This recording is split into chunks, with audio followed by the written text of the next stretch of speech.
Bonjour à vous tous. Vous vouliez avoir la correction de cet exercice que vous avez à faire pour aujourd'hui sur les rotations? Eh bien, soyez contents, c'est maintenant. Allons-y, donc tracer un triangle équilatéral ABC de 4 cm de côté. Euh, donc, on va donc faire. Je pose la question si j'allais le faire ici ou si je faisais sur GeoGebra. On va le faire ici. Ce sera peut-être plus conforme à ce que vous allez faire vous sinon. Donc, vous tracez donc un triangle équilatéral ABC de 4 cm de côté. Alors bien sûr, vous savez très bien construire un triangle équilatéral. Hein. Vous avez d'abord fait votre côté ici BC par exemple de côté 4 cm. Puis vous avez fait un cercle de centre B passant par C. Comme ça, il a pour rayon 4 cm. Puis le cercle de centre C passant par B, il a lui aussi pour rayon 4 cm. Et à l'intersection, vous avez le point A, évidemment. Enfin, je doute qu'à votre niveau de mathématiques, vous n'avez pas besoin de moi pour savoir faire ça. Bien. Maintenant, il faut construire l'image. Ce que j'ai mal fait, c'est que je l'ai fait en rouge. Je vais donc le refaire, le triangle. Parce que j'avais dit que le rouge serait l'image par la première rotation. Donc, on va le faire refaire en noir. Voilà. En plus, il me le fait bien, ce coup-ci. Il me fait un beau triangle, euh, un beau triangle équilatéral. Alors, je mets un point B, un point C et un point A. Très bien, donc ABC. Alors, l'image de ce triangle-là, donc en rouge, par la rotation de centre C d'angle 120 degrés dans le sens direct. Dans le sens direct, rappelez-vous, le sens direct, c'est le sens inverse des aiguilles d'une montre. C'est ça le sens direct. D'accord? Alors, rotation de centre C d'angle 120 degrés.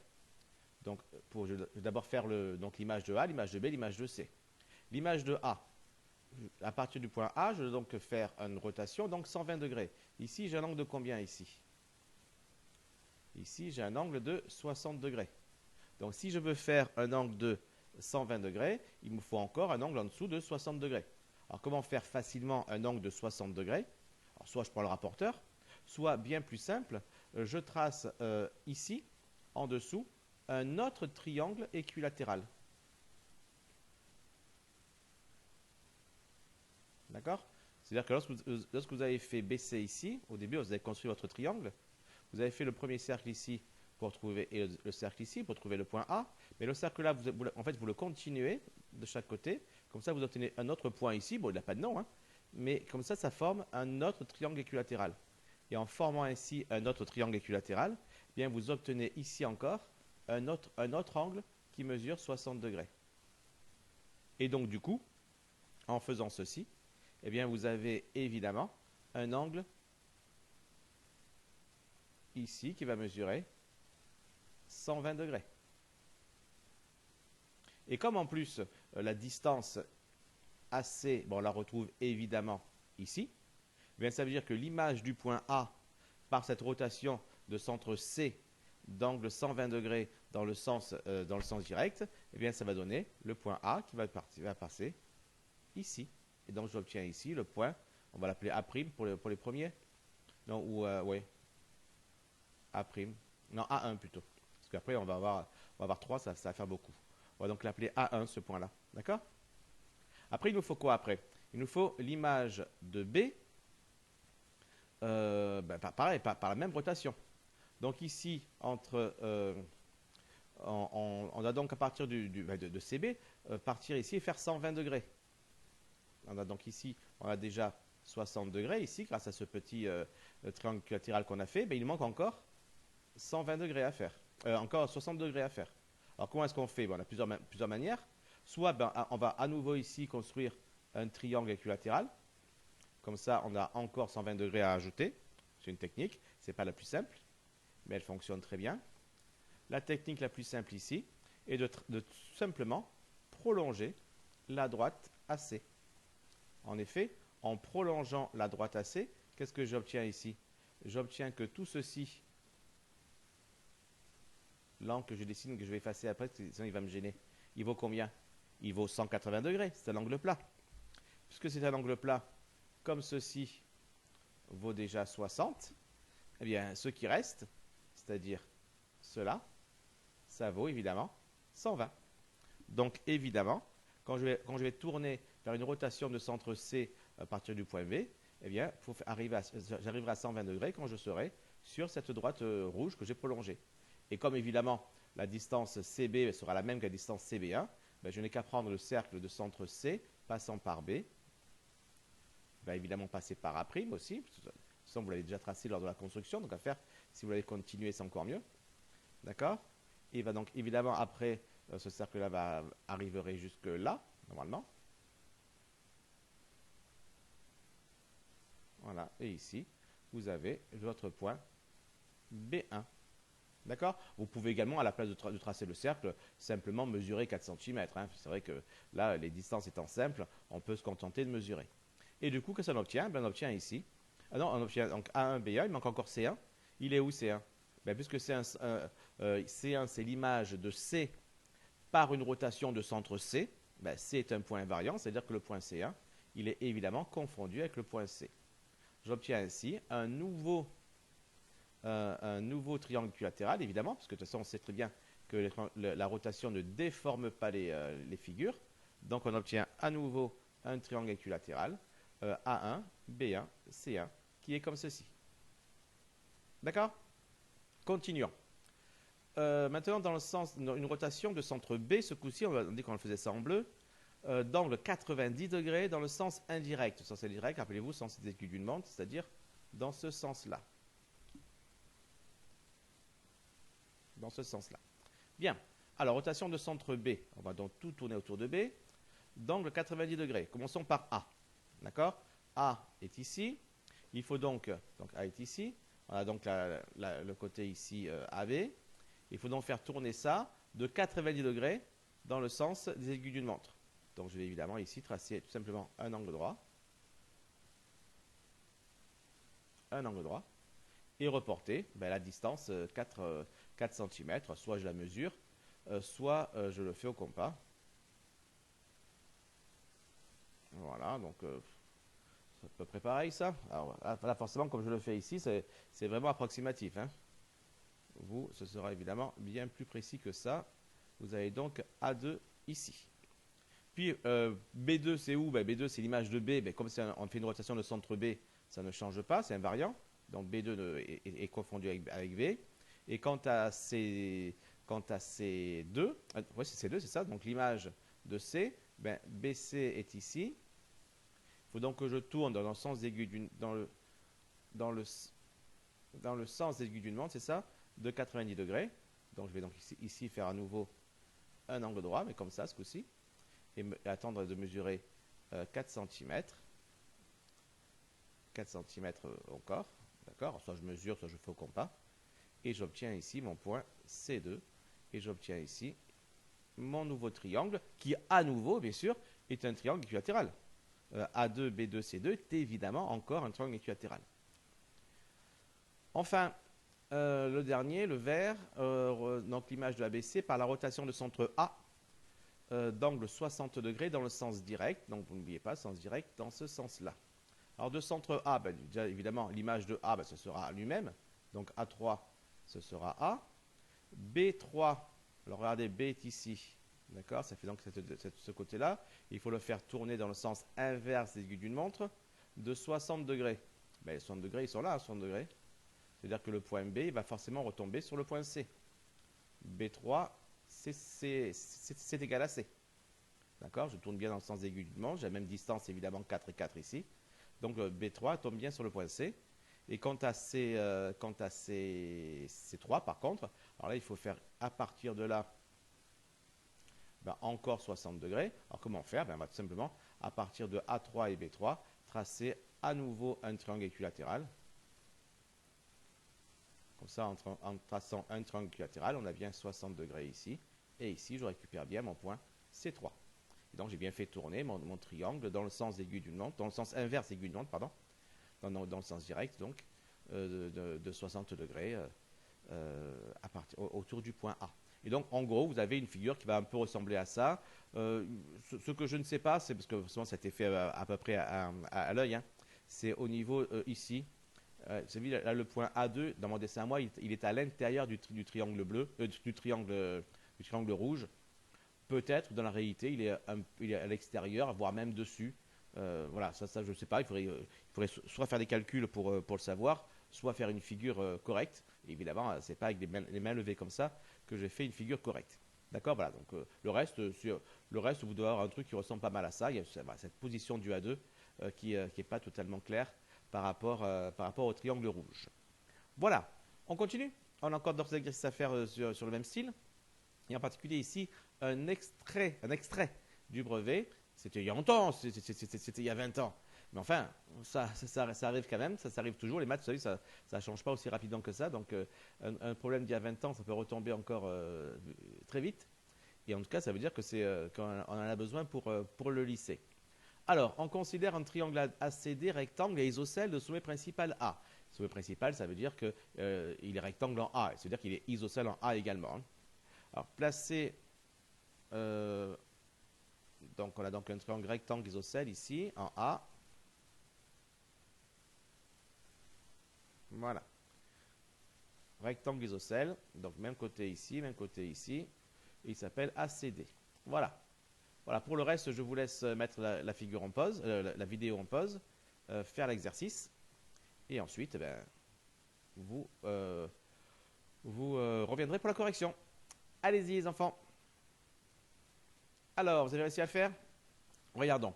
Plaçons le point B, qui est l'image de D, dans la rotation de centre A et d'angle 60 degrés. Donc, on va donc faire ici un angle à 60 degrés. Comment est-ce qu'on fait un angle à 60 degrés? Simplement, on peut faire un rapporteur, tout à fait. Ou alors, comme on l'a déjà fait précédemment, on va construire un triangle équilatéral à partir... donc là, il est un peu haut, mon triangle équilatéral. Je vais essayer d'effacer ce trait violet. Voilà. Voilà. Il va plutôt arriver par là, je pense, triangle équilatéral. Voilà, on trace un triangle équilatéral, comme ceci, à partir de AD. Comme ça, on obtient bien des angles à 60 degrés. Alors, placez l'image de B, donc l'image de D par la rotation de centre A, d'angle 60 degrés. Alors, on prendra le sens aigu d'une montre comme sens de rotation, d'accord? Donc, sens indirect. Donc, c'est-à-dire qu'à partir du point D, on doit aller dans le sens aigu d'une montre, donc aller vers là. Donc, l'image de D va être ici. Donc, évidemment, le triangle équilatéral qu'il faut tracer, ce n'est pas celui-là, évidemment. C'est plutôt dans l'autre sens. C'est plutôt celui-ci. Voilà. Ce triangle équilatéral qu'il faut tracer. J'efface un petit peu ce que j'ai fait en trop. Voilà. D'accord? On a donc quoi, du coup, maintenant? Ce point-là, est-ce qu'il a bien un angle ici à 60 degrés? Oui, bien sûr. Est-ce qu'on a bien été dans le sens, quand j'ai fait de D vers ce point, dans le sens des aiguilles d'une montre? Oui, évidemment. Et est-ce que j'ai bien la distance AD que je retrouve ici? Ben oui, évidemment, parce que j'ai tracé exprès un triangle équilatéral. Donc ça veut dire que ce point-là, eh bien, c'est le point B. C'est l'image de D par la rotation de centre A d'angle 60 degrés, en ayant pris le sens aiguille de montre comme sens de rotation. Et on demande de montrer, tout simplement, que ADB est un triangle équilatéral. Alors, on va pas dire, pour le montrer, oui, parce qu'on l'a fait comme ça, on l'a construit comme ça. Non, parce qu'on n'a pas demandé de construire comme ça. Nous, on l'a construit comme ça parce que de fait, on savait que ça allait faire un triangle équilatéral. Alors, comment est-ce qu'on va prouver que c'est un triangle équilatéral? C'est très simple. Hein. C'est très très simple. Qu'est-ce qu'on a? On a le côté AD qui est égal au côté AB. Ça, c'est par le principe de la rotation, évidemment. D'accord? Par le principe de la rotation, AD égale AB. Donc, on peut donc dire que ADB est isocèle. Voilà, déjà à la base, il est isocèle.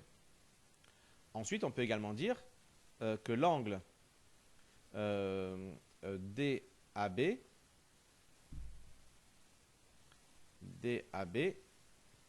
mesure 60 degrés. Ça, c'est pas aussi par rapport à la rotation, l'angle 60 degrés. Donc, ABD plutôt, est un triangle isocèle avec un de ses angles égaux à 60 degrés. Ben ça, c'est quoi? C'est un triangle isocèle dont un de ses angles vaut 60 degrés. Regardez, si j'ai un triangle isocèle ici, ici j'ai 60 degrés. Ben, il reste 120 pour les autres. Et donc, comme les autres ils doivent se partager en deux, il reste 60 et 60. Il y a un triangle qui a tous ses angles à 60 degrés, c'est quoi? Ben, c'est un triangle équilatéral. Donc, dès qu'on a un triangle isocèle avec un angle à 60 degrés, ben, on peut être sûr que ABD est un triangle équilatéral. Alors, vous remarquez que d'ailleurs, équilatéral. Voilà, je finis d'écrire, je parlerai après. Vous remarquez d'ailleurs que le fait que ACD ait été un rectangle, même rectangle isocèle, n'a eu absolument aucune importance. Hein. En réalité, même le point C n'a eu aucune importance. Hein.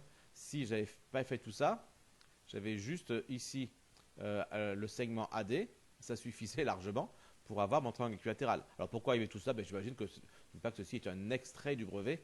Donc ça veut dire qu'il y avait d'autres questions avant ou après. Et donc dans ces autres questions, sans doute qu'on devait avoir besoin de ce triangle. Allez, continuons les enfants avec le 29. Pour chacun des cas suivants, indique l'angle et le sens de la rotation du centre C qui transforme A en B. Alors tout d'abord, on décide donc les trois, rapidement, à main levée, les trois situations. Et puis après, il suffit de regarder. Allons-y. Tout d'abord, ABC, rectangle isocèle en C, un peu comme tout à l'heure, donc. ABC, on pourrit ce triangle. J'espère qu'il va me le faire bien. Oui, il est fort. Rectangle isocèle en C.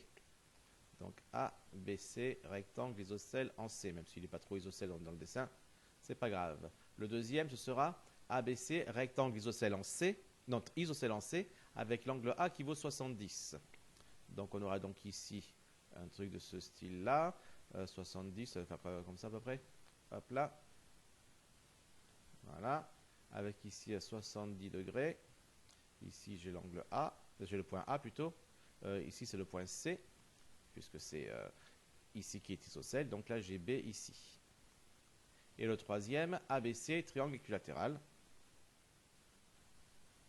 Voilà, ABC. Donc on s'intéresse à chaque fois à une rotation de centre C qui transforme A en B. Donc c'est-à-dire on voit bien que dans le premier cas, la rotation de centre C qui transforme A en B. Déjà, est-ce qu'elle existe? Oui, parce que j'ai la distance ici qui est la même qui est là. Donc déjà, les distances sont les mêmes, cette rotation existe. Il suffit donc juste que je regarde tout simplement l'angle duquel j'ai tourné et dans quel sens. D'accord? Allez, je vous laisse donc conclure le A, faire le B et faire le C. Et on se retrouve après que vous ayez terminé. Allez, mettez en pause. Voilà. Alors, donc, maintenant qu'on a compris comment ça marche, facile. Hein. Donc, on a ici donc, une rotation de combien? Ici, on avait un angle droit. Donc, on a fait on a tourné de 90 degrés. Donc là, on a fait donc une rotation de centre C d'angle 90 degrés. Et dans quel sens? Là, on était dans le sens aigu d'une montre, de sens indirect. Tout simplement. Dans le deuxième, alors là, comment est-ce qu'on passe de A à B? Là, on passe de A à B comme ceci. Donc déjà, on voit que notre rotation de centre C, elle sera à la fin de sens direct, puisque je suis dans le sens inverse aigu d'une montre. D'accord? Maintenant, de quel angle? L'angle qui permet de tourner, c'est l'angle qui est là. Mais est-ce que je le connais, l'angle qui est là? Je ne le connais pas directement, il va falloir le calculer. Comme je sais que j'ai 70 degrés au niveau du point A, c'est que j'en ai 70 également au niveau du sommet B, parce que c'est un triangle isocèle, donc les angles ici opposés sont égaux. Donc ce qui me fait 140 pour leur somme. Et comme le total des trois angles va faire 180, si les deux-là font déjà 140, il ne m'en reste plus que 40 pour en haut, pour l'angle C. Donc forcément, ça veut dire que c'est d'angle 40 degrés. Et enfin, le dernier, donc on passe de A à B également. Donc dans quel sens? Ici, c'est dans le sens direct, encore une fois. Donc rotation de centre C de sens direct. Il ne reste plus que l'angle. L'angle, ben, c'est évidemment ce qu'on va retrouver ici. Mais comme on a un triangle équilatéral, on sait que c'est 60 degrés. Donc d'angle 60 degrés. Alors attention, au niveau des sens, si vous avez fait les figures comme moi, vous avez trouvé évidemment les sens comme moi. Mais pour le petit c, par exemple, ABC est un triangle équilatéral. Si vous avez eu la bonne idée de le faire comme ceci, C, A, B. C'est autorisé de faire ça. C'est bien un triangle équilatéral. Dans ces conditions, de A à B, on aurait été dans l'autre sens. On aurait été dans le sens indirect. Ça aurait été rotation de centre C. Donc on aurait eu ici une rotation de centre C. D'angle, ça ne change pas. D'angle 60 degrés. Mais on aurait eu le sens indirect. Donc selon le dessin, la figure, comment vous l'avez faite, parce que là on vous laissait du choix en réalité, on vous laissait beaucoup de choix, eh bien vous n'avez pas forcément tous eu le même sens. Voilà. Si vous avez fait les figures comme moi, vous obtenez les mêmes sens que moi, mais si vous avez fait les figures différemment de moi, ben dans ce cas vous avez des sens différents. Vous pouvez avoir des sens différents. D'accord? Tout dépend de la manière dont a été construit le triangle. D'accord? Bien. Ben on continue. Ah oui, on continue encore un petit peu. Il a combien encore? Il a encore deux, c'est ça, le 30 et le 31. Et après, c'est fini. Ben, on les continue. Ils ont peut-être un petit peu long, mais c'est pas grave. Allez, on continue. Encore pour un petit moment. On donnera ci-dessous, tel que AI égale 5 cm. Déjà, rien que le début, déjà, je le note. AI égale 5 cm. Construire son image par la rotation de centre I d'angle 110 degrés dans le sens direct. Les images seront notées A', B' et C'. D'accord? Ouais, donc je vous laisse donc faire ce dessin et puis de faire la construction, tout simplement. Donc là, j'ai reproduit donc, le drapeau sur GeoGebra plutôt, parce que là, le faire à la main, ça aurait été complètement stupide. Alors, comment est-ce qu'on va faire ici? On va donc faire la rotation l'image de ce drapeau par la rotation de centre I d'angle combien? D'angle 110 degrés dans le sens direct. Donc dans le sens inverse aigu du vent. Donc on va donc tourner dans ce sens-là. Alors comment est-ce qu'on va faire? On va faire donc l'image de tous les points importants de ce drapeau avec le mât. Donc l'image de I, l'image de A, l'image de C, l'image de B. On commence par l'image de C. Alors comment est-ce qu'on fait? On va tout d'abord donc, on sait qu'on devra faire on devra avoir IC qui est égal à IC'. Donc on doit être à la même distance. Pour cela, on trace un cercle. Donc un cercle de centre I passant par C. On sait que le point C', l'image de C, sera sur ce cercle. Et il devra être à un niveau de 110 degrés. Donc là, je vais donc sur angle de mesure donnée. Alors, je ne sais pas trop comment est-ce qu'il fonctionne, dans quel sens il fonctionne. On va donc, on va essayer. S'il ne marque pas dans le bon sens, on refera. D'abord point, sommet, puis mesure. On va donc faire C, I, et mesure, on va dire, en plus il y a le sens horaire et le sens anti-horaire. 110 degrés. D'accord? Alors il le voulait comment déjà? J'ai déjà oublié comment il le voulait. Il le voulait dans le sens direct, donc dans le sens contraire des aiguilles d'une montre, ce qu'on appelle le sens anti-horaire. Donc il est déjà placé comme ça. On va regarder. C'est bon. Il m'a placé parfaitement bien dans le bon sens. J'ai bien ici mon point C'. D'accord? Donc je vais monter un petit peu tout ça pour qu'on voit mieux les choses. D'accord. Ensuite, je vais faire pareil pour le point B. Je vais donc tracer le cercle de centre I passant par B. Donc le point B sera donc quelque part sur ce cercle. Et où ça? Eh bien, je vais le faire en faisant tout simplement, là encore, un angle de 110 degrés. Donc, angle B, I et 110 degrés. Toujours dans le sens anti-horaire, parce que c'est le sens direct. Et j'obtiens mon B' qui est là. Puis après, je dois faire pareil pour le point A. Je vais donc tracer le cercle de centre I, passant par A. C'est que le point A' sera quelque part là-dedans. Où ça? Ben avec un angle à 110 degrés. Donc je fais A, I et je marque 110 degrés, et j'ai mon point A' qui est là. Pour mon point I', est-ce que j'ai vraiment besoin de le faire? Non, parce qu'évidemment, l'image de I, ce sera I, puisque c'est le centre le centre le centre de la rotation. Donc maintenant, je peux me replacer en segment et construire ce segment. Je vais le faire, tiens, je vais le faire en violet. Tiens. Donc je trace le segment C', I', c'est C', I évidemment. Également C'B' et B'A' pour faire mon drapeau. Et voilà, j'ai bien mon drapeau qui a été tourné. Je dirais, il a fait une rotation de 110 degrés dans le sens inverse des aiguilles d'une montre, donc dans le sens direct. D'accord? Voilà, ça c'est la construction que vous avez faite à peu près vous, évidemment. Vous, les 110 degrés, vous l'avez fait au rapporteur, évidemment. Moi, je le fais avec la machine. Mais lorsqu'on est sur GeoGebra, on peut faire les choses bien plus facilement. Je vais revenir en arrière et effacer un peu tout. J'espère juste qu'il peut tout effacer, qu'il a tout gardé en mémoire. Voilà. Voilà, même garder en mémoire mes déplacements. Très bien. Donc, je me retrouve ici. D'accord? Je vais donc remonter le drapeau, parce que j'ai vu que j'en avais besoin. Eh bien, quand on est sur un logiciel, eh bien, on a la chance d'avoir des choses qui vont se faire tout seul. J'imagine que c'est là. Voilà, il y a ici rotation. Rotation. Et si je me mets en mode rotation, regardez en bas dans l'aide, il est marqué objet à tourner, centre de rotation, puis angle. Moi, je vais faire quoi? Je vais faire l'image de C pour commencer.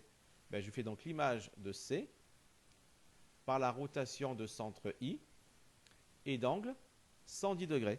110 degrés dans le sens anti-horaire, on a dit. D'accord? Donc, OK. Il me place directement C'.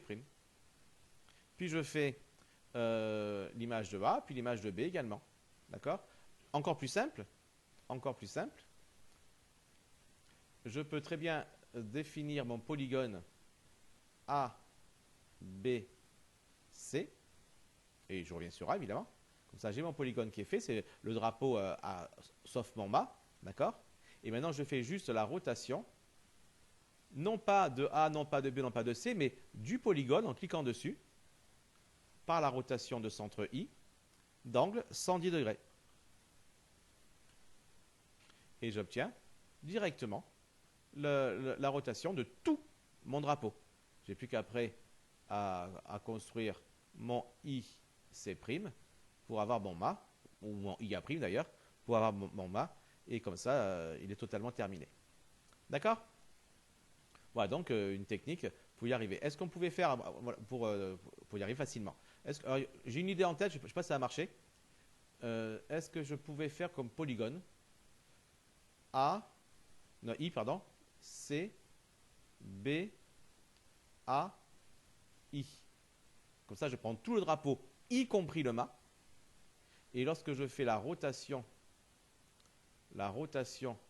de ce polygone, un peu bizarre, parce qu'il a quand même toute une partie qui n'a pas d'épaisseur, par rapport à I, d'angle 110 degrés, dans le sens anti-horaire, ben là, il me fait directement tout, même avec son mât.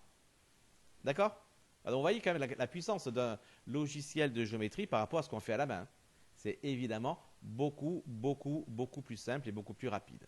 D'où l'intérêt de s'y mettre un petit peu, d'autant qu'au lycée, vous aurez encore plus l'occasion de vous en servir, voire même parfois l'obligation de vous en servir.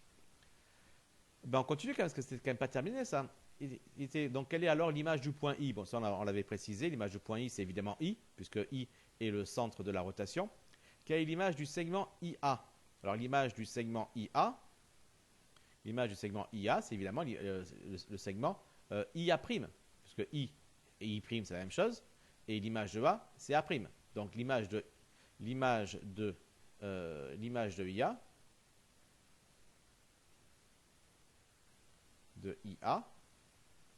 c'est évidemment IA'. Et donc, comme on sait que la rotation, elle a conservé les longueurs, évidemment, d'accord, parce qu'on ne fait que tourner, finalement, il n'y a rien qui change en termes de taille des choses. Donc, on a donc la distance IA' qui est égale à la distance IA. Et comme IA, ça vaut 5, ben, c'est que IA', ça vaut 5 cm également. Et enfin, quelle est la mesure de l'angle BIB'? Alors, l'angle BIB'. Alors, je vais le tracer ici. Angle. Alors, je ne sais pas dans quel sens il faut que je le tape, on va voir. BIB'. B'.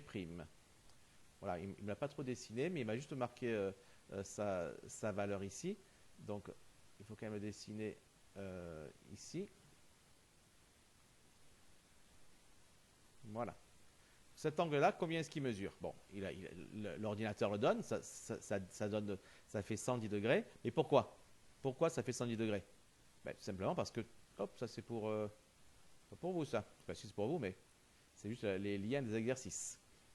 Donc, quelle est donc la mesure de l'angle B'? Eh bien, ça sera 110 degrés. Pourquoi? Parce que tout simplement, B' c'est quoi? C'est l'image de B par une rotation, par une rotation de centre I et d'angle 110 degrés. Ben donc, par la définition même de la rotation, ça veut dire que l'angle BIB' est égal à 110 degrés, ou mesure 110 degrés. Ça dépend si on veut accepter le égal pour les angles également. D'accord? Tout simplement. Alors pourquoi je marque une rotation ici? Parce que je n'ai pas précisé en fait le sens de la rotation. Parce que si ça avait été même dans l'autre sens, l'angle aurait quand même mesuré 110 degrés. D'accord? Alors donc on arrive au dernier, je crois. Le 31. Tracer un losange ABCD, etc., etc. Faites quoi? Vous le mettez en pause, vous le faites et on se retrouve après pour la correction. C'est le dernier du chapitre. Après, on passe à un autre chapitre. Donc, autant en profiter, autant s'en débarrasser. Allez, on y va. Go. Alors, tracer un losange ABCD de centre O, tel que AC égale 6 et BD égale 4. Alors, avant de faire ça, déjà, ce qu'on fait, c'est tracer une figure à main levée. ABCD. A, B, C, D, de centre O. Voilà. Alors, qu'est-ce qu'on donne? On donne AC qui vaut 6. Donc, on voit que ce sont les diagonales qu'on connaît. 6 et BD égale 4. D'accord? Donc, ce sont les diagonales qu'on connaît. Alors, comment est-ce qu'on va faire ça? Je pense que le plus simple serait, pour moi en tout cas, de retourner sur GeoGebra. Le faire ici. Je fais quoi? Je fais nouveau. Ne pas sauvegarder. Géométrie. Je trace donc tout d'abord une première, un segment de longueur donnée. C'est quoi ce premier segment? Je vais tracer AC par exemple.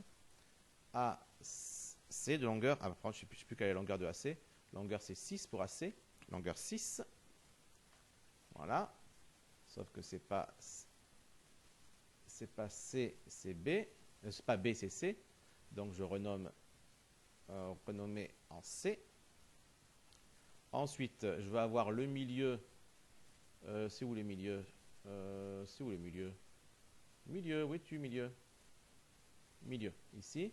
Milieu du segment. Ici, il appelle B, moi je le renomme en haut. D'accord? Puis je trace simplement une perpendiculaire passant par O, perpendiculaire à AB. C'est là-dessus que j'aurai donc mon autre partie du losange. Et je vais avoir quoi? Je vais avoir BD égale 4. Donc je vais avoir 2 de chaque côté. Donc je trace tout simplement un cercle de centre O et de rayon 2. Et à l'intersection entre le cercle et la droite, eh bien j'obtiens mes points B et D. C'est ce que je voulais. B et D, c'est ce que je voulais. Je n'ai plus qu'après à relier les segments pour obtenir mon losange. Je le fais en segment, je ne l'ai pas fait en polygone. Hein. J'aurais très bien pu faire en polygone également. D'ailleurs, je vais tracer également BD. Comme ça, ça me permet maintenant d'effacer ma droite, même d'effacer mon cercle. Voilà, moi, tout ce qui m'intéresse, c'est avoir pour l'instant ici le losange. Voilà, il est fait. Ensuite, quelle est la question? Dessiner l'image de ce losange par la rotation de centre O. Donc, du coup, puisqu'on demande l'image d'un losange et que je suis sur le logiciel, je vais faire le polygone et je vais appeler ce polygone A, B, C, D et je reviens sur A. Comme ça permettra de faire tout le travail directement sans m'embêter. Alors donc, dessiner l'image de ce losange par la rotation de centre O, de sens indirect, d'angle 90 degrés. Alors, rotation rotation, si vous déjà, c'est ici, rotation. Alors on commence par quoi? Objet à tourner, rotation donc du losange, de centre O, d'angle 90 degrés. Alors, évidemment, j'ai déjà oublié dans quel sens il faut le faire. Dans le sens indirect, donc dans le sens des aiguilles d'une montre, donc sens horaire. Voilà, ok. Et j'obtiens ici A', B', C', D'. Alors, il ne voulait pas que j'appelle comme ça, il voulait que je l'appelle A1, B1, C1, D1. Donc, on va leur faire plaisir. On va donc renommer chaque point A1. Ouais, par contre, je ne peux pas avoir les indices ici. Hein. B1. Ici, renommé C1. Et enfin, renommé ici, renommé D1. Voilà. On obtient donc que ce losange-là, on l'a fait tourner d'un quart de tour, tout simplement, autour de son centre. Très bien. Ensuite, donner sans justification la mesure exacte de C1. La mesure de C1. Alors, combien vaut la mesure C1? Pour cela, je suis retourné faire une capture d'écran de ce que j'avais fait sur GeoGebra pour le faire apparaître ici, pour faire des dessins dessus. Alors, qu'est-ce que je sais? Je me rappelle, je sais que j'ai AC qui vaut 6, ce qui veut dire que donc j'ai 3 ici, 3 ici. Mais si j'ai AC qui vaut, OC qui vaut 3, c'est que OC1 vaut aussi 3. C'est-à-dire la distance ici, elle vaut 3 également. D'accord? Donc, si je m'intéresse au triangle OCC1, qu'est-ce que c'est ce triangle? C'est un triangle rectangle isocèle. Rectangle ici, puisque j'ai l'angle droit, parce que c'est un losange. Et j'ai 3 pour ce côté-là et 3 pour ce côté-là. Je vais donc trouver donc, l'hypoténuse, la longueur de l'hypoténuse de ce triangle-là. Donc, on y va. Hein. On a OCC1 rectangle en haut. Donc, d'après le théorème de Pythagore, alors qu'est-ce qu'on a? J'ai CC1 au carré qui est égal à OC1 au carré plus OC au carré. Donc, CC1 au carré égale 3 au carré plus 3 au carré, c'est-à-dire 9 plus 9, c'est-à-dire 18. Et donc, CC1 est égal à racine de 18. On peut prendre une valeur approchée après. Hein. CC1 à peu près égal, si je prends la calculatrice pour voir la valeur approchée de racine de 18, 18, racine, c'est où la racine déjà? C'est ici. Voilà, donc 4,2, environ 4,2 cm. Alors demandez bien sûr sans justification, ça veut dire qu'en fait ceci vous le faisiez au brouillon ou de tête même, en faisant juste 3 carrés plus 3 carrés, ça fait donc 18, donc racine de 18 directement. On voulait la valeur exacte, donc on voulait avoir effectivement racine de 18 qui était dans notre valeur exacte. D'accord? Bien. Maintenant, on voulait quoi? Dessiner maintenant l'image du losange ABCD, donc le losange de départ, par la rotation de centre A et d'angle 90 degrés dans le sens direct. Bon, je ne rebille la moitié, je pense, une fois que je serai arrivé. Donc, je retourne sur GeoGebra. Et on a donc faire l'image par la rotation toujours de ABCD. Donc je sélectionne bien le bon losange. Rotation de centre A d'angle 90 degrés. Et cette fois-ci, c'est quel sens? Sens direct, donc dans le sens contraire des aiguilles d'une montre, ce qu'on appelle le sens anti-horaire. Hop, et hop, raté. Il m'avait pris que un segment et non pas tout le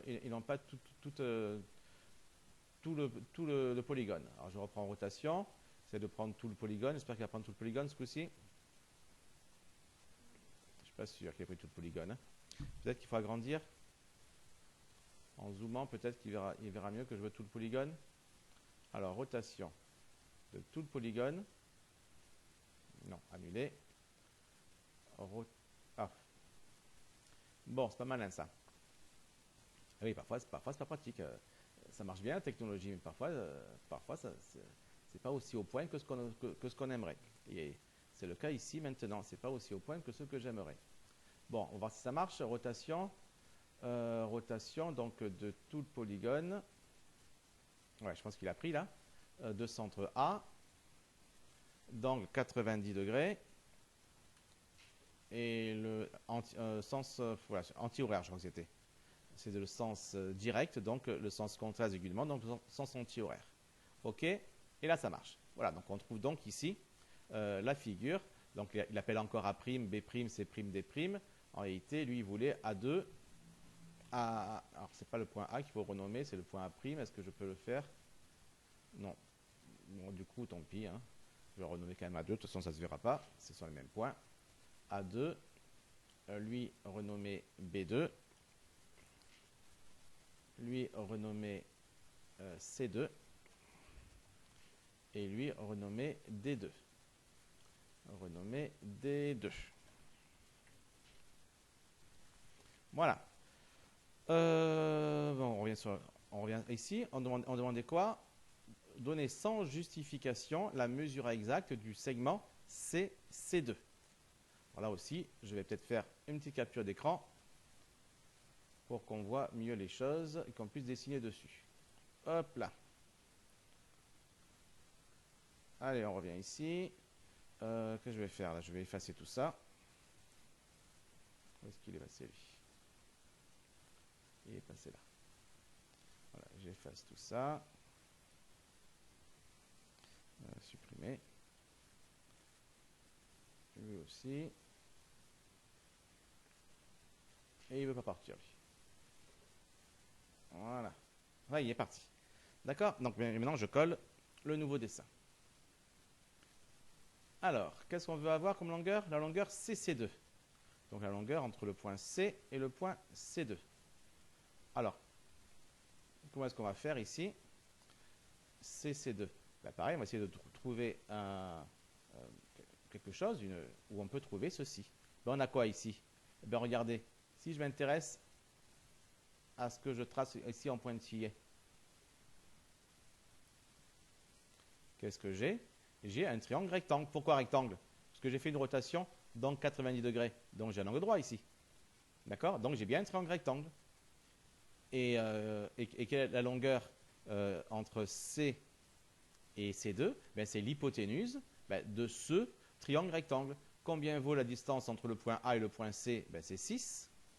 Combien vaut la distance entre le point A et le point C2? Ben, c'est 6 également, puisque la rotation ne change pas les longueurs. Donc on obtient encore 6. Et en fait, finalement, on fait la même chose que tout à l'heure, du Pythagore encore, mais avec d'autres longueurs.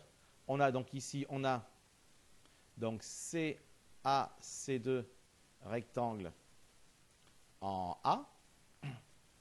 Donc d'après le théorème de Pythagore, là encore, clairement, on ne demandait pas de rédiger, hein, mais puisqu'on le fait en correction, autant le faire. D'après le théorème de Pythagore, on a alors CC2 au carré qui est égal à AC au carré plus AC2 au carré.